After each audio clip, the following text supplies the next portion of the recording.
Estou lendo o livro Cruz de Jesus e o Sofrimento no Mundo, a partir do capítulo 3. A Cruz de Jesus no contexto da soteriologia. A partir do pressuposto do valor salvífico da cruz, os teólogos por nós estudados se esforçaram por recuperar o significado profundo da paixão e morte de Jesus e por atualizá-lo. Por conseguinte, a sua reflexão historiológica se encarna a mais possível na realidade latino-americana, que se apresenta, segundo as palavras de Leonardo Boff, caracterizada por uma sensibilidade aguda pela dimensão social e estrutural da captividade e da alienação humana, sensibilidade que induz o autor a perguntar-se em que sentido e como Cristo é libertador também desta antirrealidade. Assim, a pergunta que subjaz à reflexão de Leonardo Boff, J. Sobrino, E. Lacuria e C. Mesters é fundamentalmente que sentido tem a cruz de Jesus na realidade vivida pelos cristãos latino-americanos, obrigados a viver em uma situação de injustiça e de opressão, e no pressuposto desta condição de cativeiro, como se pode descobrir o significado transcendente da morte de Jesus? A tentativa desses teólogos não constitui de modo algum, portanto, um normal exercício acadêmico feito no âmbito da reflexão teológica, mas nasce ao invés da experiência existencial de muitos crentes e da situação de testemunho e de martírio coletivo vividas por inúmeras comunidades cristãs na América Latina.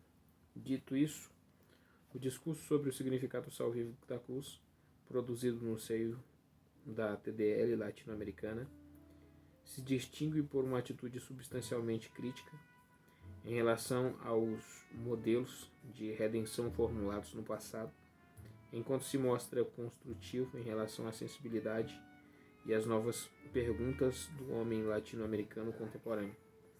Em um primeiro momento, assiste-se a um esforço de compreender o processo dentro do qual se verificou uma interpretação quase exclusivamente soteriológica da paixão e morte de Jesus. Percebem-se os seus exórdios já no período corresponde à formação do corpus neotestamentário e o ponto culminante nos modelos clássicos de redenção da Idade Média. Sucessivamente, Leonardo Boff e J. Sobrino procuram recuperar o vínculo existente entre a paixão e morte de Jesus e sua existência histórica. Eles afirmam, portanto, que a cruz constitui o ponto culminante de toda a vida de Jesus, concebida como existência sacrificial e, portanto, como sacrifício agradável a Deus, e lhe atribuem uma causalidade eficiente. J. Sobrino, em particular, indagando sobre as recíprocas relações entre a paixão e morte de Jesus e a própria concepção de Deus que daí emerge, afirma que a cruz é o sinal em absoluto mais credível do amor de Deus pelos homens e lhe atribui também uma causalidade exemplar e uma causalidade simbólica. Ela, com efeito, além de ser prova suprema que Jesus oferece como sinal da própria fidelidade a Deus e do seu amor incondicional pelos homens, é também a manifestação mais evidente do homo veros e a expressão mais completa do amor de Deus por toda a humanidade. Enfim, por serem particularmente atentos a contemplar a história como lugar da presença de Deus, de Jesus Cristo e da realização de sua salvação, L.G. Lacuria e J. Sobrino veem no povo crucificado o sujeito atual da assim chamada soteriologia histórica, enquanto constitui o corpo histórico de Jesus crucificado, a continuação histórica da obra redentora de Jesus.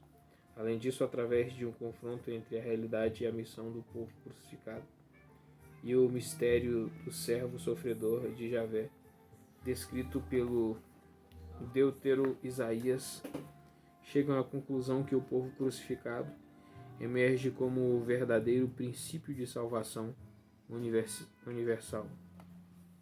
Primeiro, o escândalo a evento salvífico, o discurso estaurológico do Novo Testamento e seus pressupostos. Leonardo Boff dedica um capítulo inteiro do seu Paixão de Cristo, Paixão do Mundo, a análise das diversas interpretações da morte de Jesus surgida no seio das primeiras comunidades cristãs. Ele ilustra sobretudo o caminho progressivo através do qual passou a reflexão teológica dessas primeiras comunidades, desde as primeiras formulações de fé da Igreja Judeu-Cristã até a plena sistematização realizada pela teologia paulina. Parte da análise dos assim chamados três modelos soteriológicos pertencentes aos círculos judeu-cristãos: o modelo da morte violenta como destino comum aos profetas e aos justos, o modelo do Messias crucificado e o modelo da morte como expiação e sacrifício, e sucessivamente apresenta a teologia da cruz paulina, destacando-se o caráter sistemático e ao mesmo tempo pastoral, para concluir com a reflexão da carta aos Hebreus sobre a morte de Cristo como sacrifício. John Sobrino, por sua vez, traz para a reflexão uma contribuição relativa, sobretudo, os próprios pressupostos deste processo interpretativo desencadeado pelas comunidades do Novo Testamento. Acima de tudo, ele constata que foi a experiência da ressurreição que deslanchou esse processo de reflexão sobre a morte de Jesus na cruz, em oposição àqueles que pensam que a ressurreição de Jesus cancelou o escândalo da cruz. De resto, isso é compartilhado pelo próprio Leonardo Boff, para o qual a fé na ressurreição constituiu a experiência fundante da Igreja e, portanto, o motivo último de qualquer interpretação da morte de Jesus na cruz. Para Sobrino, todavia, antes deste processo interpretativo, houve uma consideração mais restritiva da cruz, que não posta em relação à história de Jesus, nem com a concepção de Deus, acabou.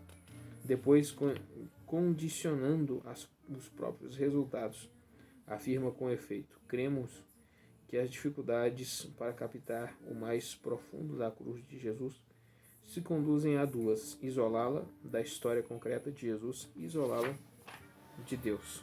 Sobrino, além disso, afirma que a profissão de fé Jesus é o Cristo provocou um deslocamento, ainda que sutil, no interesse subjacente à pergunta posta pelos primeiros cristãos quanto ao significado da cruz. Por esta razão, eles se preocuparam mais com o sentido da morte de Jesus que com suas causas históricas. E é essa mudança de perspectiva que explica também por que as comunidades neotestamentárias lhe privilegiaram o significado soteriológico em detrimento do propriamente teológico, mediante o qual se teria podido indagar sobre as relações recíprocas entre cruz de Jesus e a própria concepção de Deus, afirma com efeito: depois da ressurreição de Jesus, há uma tendência a considerar o positivo da cruz em favor do homem, isto é, o aspecto soteriológico e salvífico da cruz. Mas desta forma e sutilmente se vai desligando a cruz da pessoa de Deus, e assim se vai desvirtuando. A seu ver, os autores do Novo Testamento, na sua quase totalidade, se detiveram de modo unilateral na importância da cruz para o homem em geral, evitando tomar uma consideração a outra questão de igual importância: em que medida Deus ficou envolvido no caso escandaloso da morte de Jesus na cruz. Sobrino chega a falar em desvio, referindo-se à atitude que marcou a reflexão dessas comunidades na tentativa de escapar ao escândalo da cruz e a sua eventual relação com o rosto de Deus que daí emergia. Isso teria ocorrido, na opinião de Sobrino, mediante um sutil deslocamento no curso de reflexão sobre a cruz, pelo qual se passou a consideração da dupla pergunta sobre o seu significado e sobre a sua finalidade para o ser humano. No Novo Testamento se observa um movimento para esquivar esta pergunta, não eliminando-a, mas desviando o interesse para perspectivas que fizessem que a cruz de Jesus não fosse um escândalo. Esse escândalo vai desaparecendo sutilmente quando se tenta dar respostas a duas perguntas: o porquê e o para que da cruz. Primeiro, o porquê da cruz.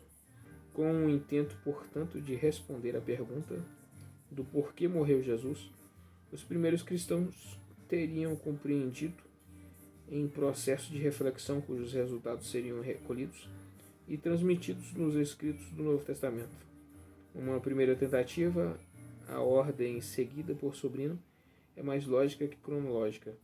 Foi de conceber a cruz de Jesus como destino comum a todos os profetas. Essa interpretação testemunhada já por alguns escritos paulinos, 1 Tessalonicenses 2,14 e Romanos 11,3.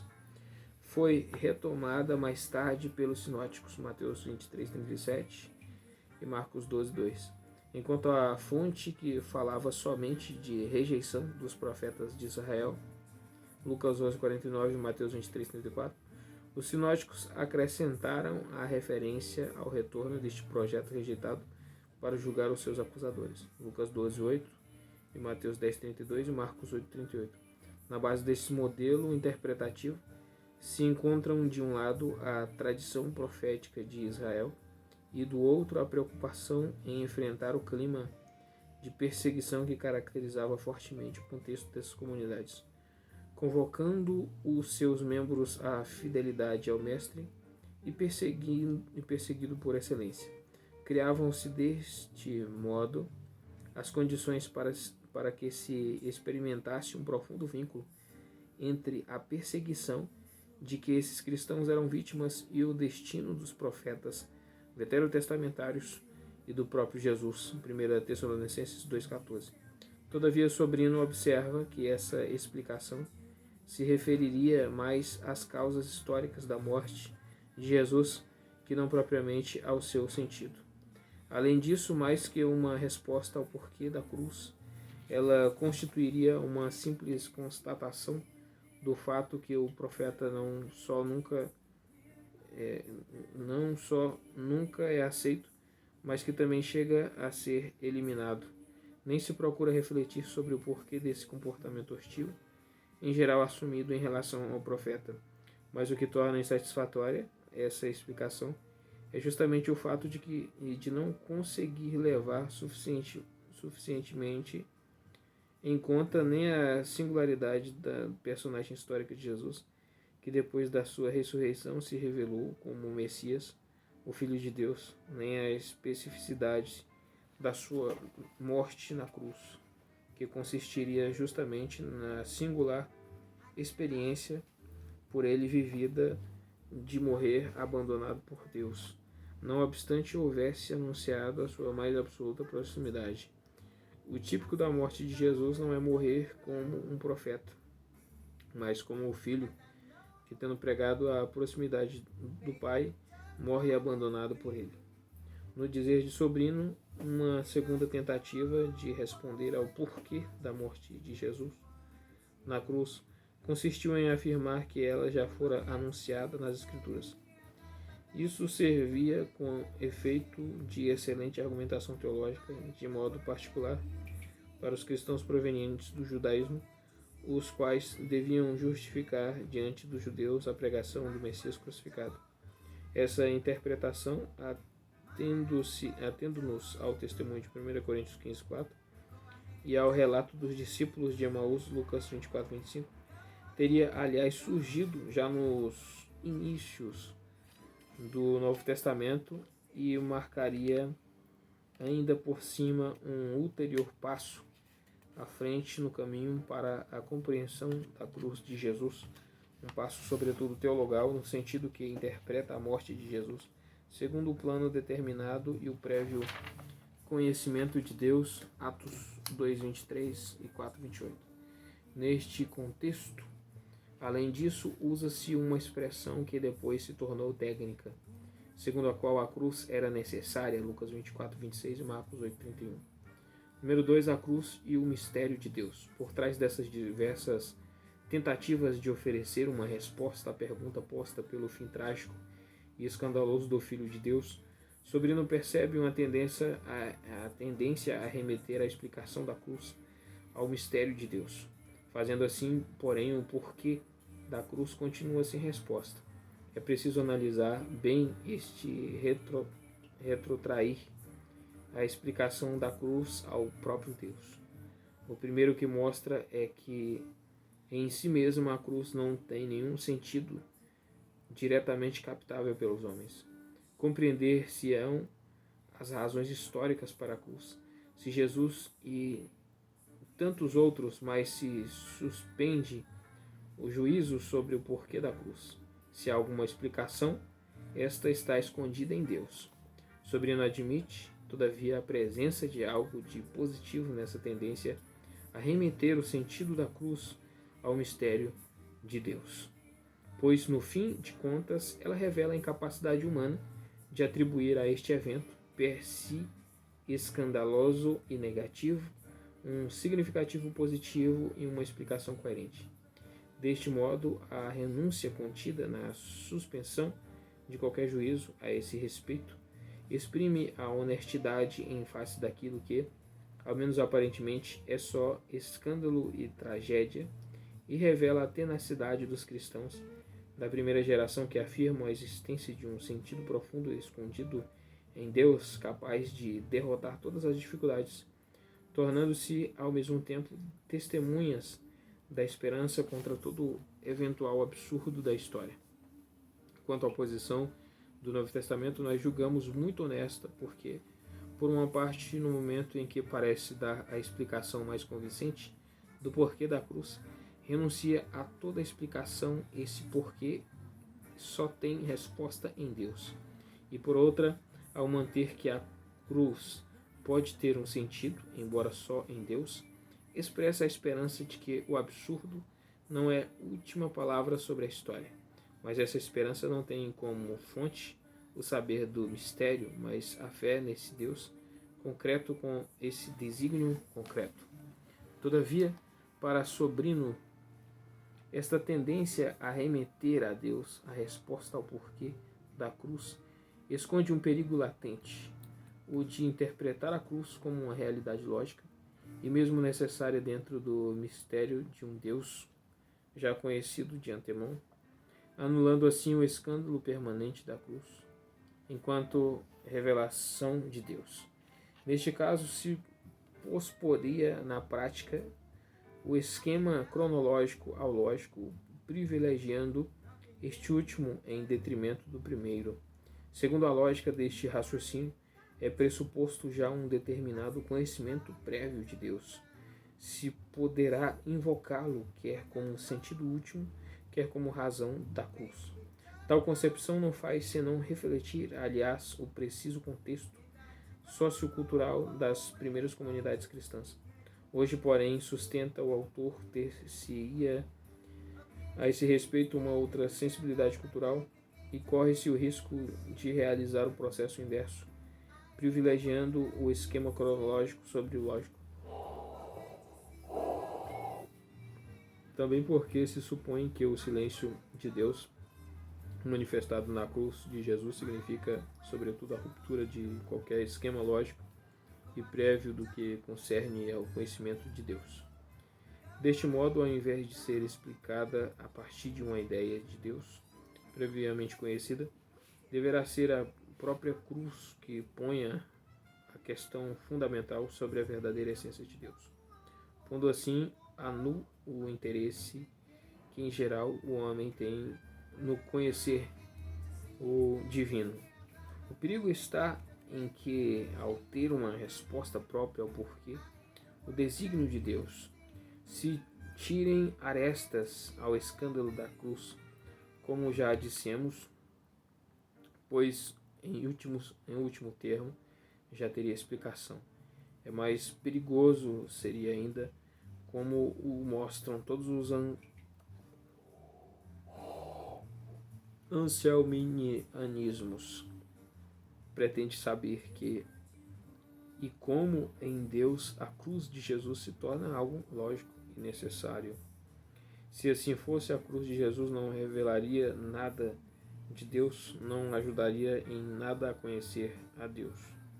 O Deus conhecido de antemão é o que possibilitará explicar a cruz, mas a cruz não diria nada de Deus. 3. A cruz como instrumento salvífico. A tendência a remeter as eventuais respostas sobre o sentido da cruz de Jesus ao mistério de Deus deixa em suspenso a outra questão, não menos árdua que a primeira, de como o desígnio de Deus se manifestou deste modo e não de outro. Esta pergunta, mais que ser a expressão de uma simples disquisição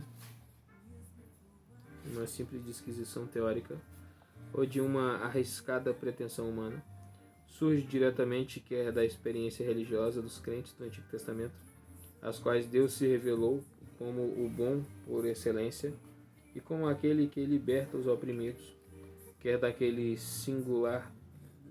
singular experiência que Jesus faz de Deus como o Pai de infinita ternura. Essa bondade essencial de Deus não exclui seu mistério nem que tenha um desígnio indeduzível, mas que o desígnio de Deus bom, seja que seu filho morra em uma cruz, parece uma crueldade incompatível com sua bondade. A bondade de Deus e o fato nu da cruz do filho parecem incompatíveis. Para enfrentar essa dificuldade, se assistirá, portanto, a um verdadeiro e próprio deslizamento da formulação deste problema.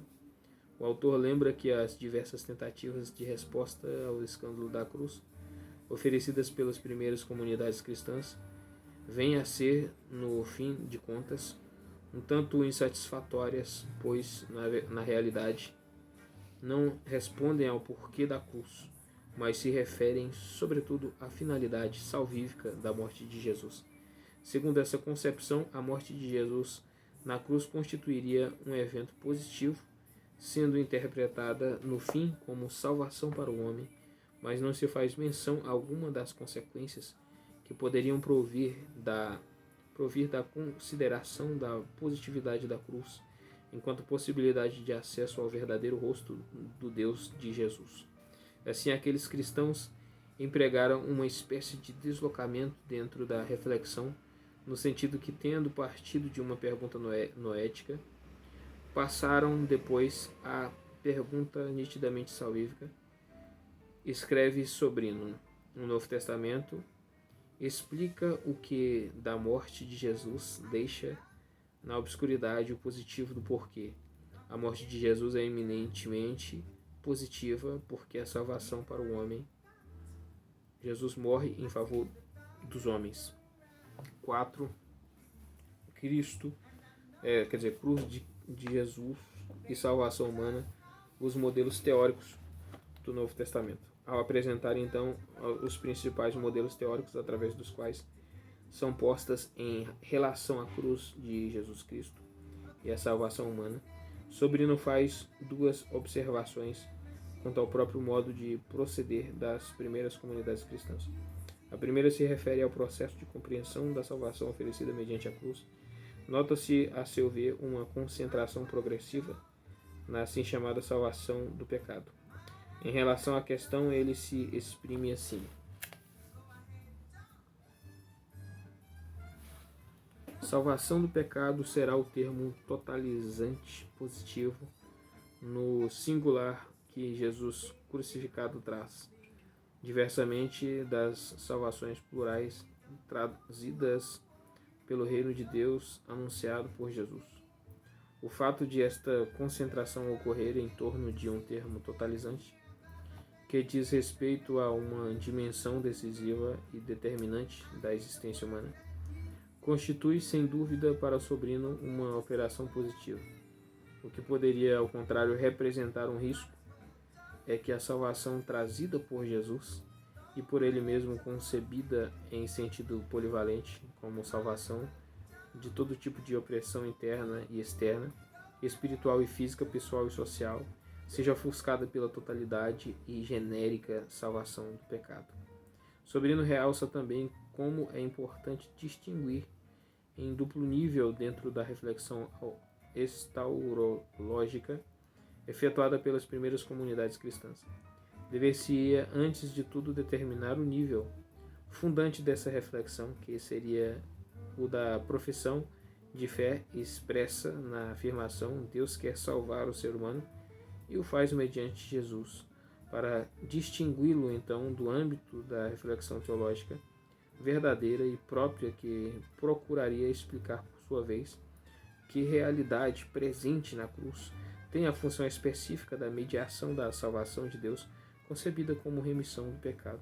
O discurso soteriológico da cruz específico do Novo Testamento se move, portanto, em dois níveis distintos.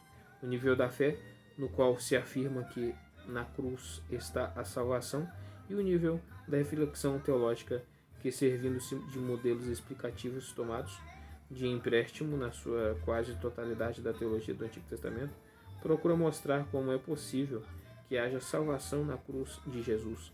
Por esta razão, segundo o Sobrino, estes modelos explicativos não deverão ser nunca entendidos como argumentação apodítica da eficácia salvífica, mas sempre como explicação daquela afirmação fundante de fé pela qual, na cruz de Jesus, Deus salva radicalmente o ser humano. Neste sentido, ele indica dois perigos íncitos neste modo de proceder. De um lado, considerar esses modelos como explicação verdadeira e própria da salvação que Deus oferece ao ser humano mediante a morte de Jesus, e do outro, fugir ao caráter escandaloso da cruz. O primeiro seria pensar que esses modelos realmente explicam a salvação trazida pela cruz, enquanto tal, seja como são apenas uma forma de dizer razoavelmente que a cruz se manifestou o amor salvífico de Deus. O segundo seria, de novo, tirar arestas ao escândalo da cruz em si mesmo. Nada haveria de escandaloso em que Deus deixasse morrer o Filho, pois só dessa maneira poderia conseguir o bem maior da salvação. Suporia que já anteriormente à cruz sabemos quem é Deus, e agora crescentemente como há de agir um Deus que quer salvar de seu pecado os homens. 2. A morte de Jesus como sacrifício agradável a Deus, a causalidade efetiva. Leonardo Boff e J. Sobrino afirmam que a morte de Jesus na cruz constituiu, na verdade, um sacrifício agradável a Deus. Todavia, eles frisam a necessidade de compreender o sentido profundo desta afirmação, de resto fundamental para a fé cristã. Antes de tudo, a seu ver, é necessário interpretar a vida inteira de Jesus como autêntica existência sacrificial, contrariamente ao que ocorreu na história da teologia e da piedade católicas. Nesta base, eles interpretam a cruz como o coroamento e, portanto, como a expressão mais completa desta sua existência sacrificial. Nesse sentido, além de ser concebida como experiência de autoentrega confiante a Deus, a cruz é considerada também como experiência de solidariedade e de reconciliação em prol de todos os homens e em prol de cada homem. Primeiro, a vida inteira de Jesus como autêntica existência sacrificial. Sobrino observa que os escritos do Novo Testamento não insistem sobre a afirmação segundo a qual foi o sofrimento de Jesus em si que nos trouxe a salvação. O que se realça Ao contrário, é que Jesus levou uma vida agradável a Deus, e por esta razão foi aceita por ele como um verdadeiro sacrifício. Além disso, aquilo em que Deus se compraz é a vida de Jesus em sua inteireza, e não somente alguns aspectos e eventos isolados dela. O que certamente o Novo Testamento realça, e nisto há um ponto de contato com a lógica do modelo teórico do sacrifício, é que Jesus foi agradável a Deus e foi por isso aceito por Deus. Assim como os sacrifícios, para serem eficazes, têm que ser agradáveis a Deus e aceitos por Ele. Pois bem, no Novo Testamento, o que agradou a Deus foi a totalidade da vida de Jesus. Nas palavras da carta aos Hebreus, uma vida em fidelidade e em misericórdia. E o que a cruz de Jesus realça, sem dúvida alguma, é que assim foi a vida de Jesus. 1.1 As tendências teológicas da Igreja Antiga.